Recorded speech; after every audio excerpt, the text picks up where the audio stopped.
খবর 24 সাথে আপনাকে স্বাগত। নতুন নতুন খবর জানার জন্য আমাদের চ্যানেলে চোখ রাখুন। নমস্কার, খবর 24/7 আপনাদের স্বাগত।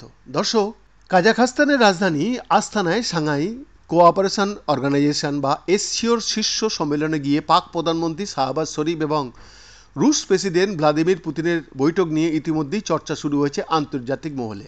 ওই বৈঠকে রুশ প্রেসিডেন্টকে টাকার লেনদেনে না গিয়ে প্রাচীন বিনিময় প্রথার মাধ্যমে ব্যবসা করার প্রস্তাব দিয়েছেন শাহবাজ, আর তা নিয়েও হাসির রোল উঠেছে।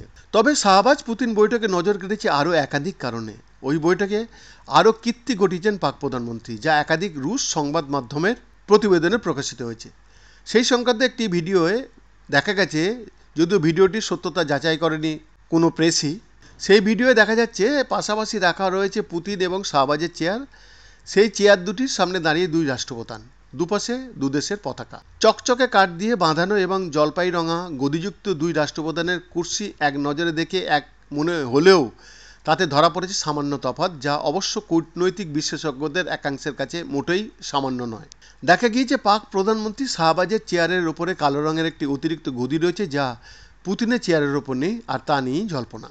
অনেকের মতে শাহবাজের শারীরিক কোনো সমস্যার কারণে এই অতিরিক্ত গদি, যদিও অনেকে মনে করছেন পুতিনের তুলনায় নিজের প্রভাব বড় করে দেখানোর জন্য ভেবেচিন্তে এই উপায় বার করেছিলেন শাহবাজ, যা নিয়ে যথেষ্ট শোরগোল পড়েছে। পাক প্রধানমন্ত্রীকে নিয়ে হাসাহাসি হচ্ছে সমাজ মাধ্যমে। বৈদ্যনাথ দাসের রিপোর্ট, খবর 24/7।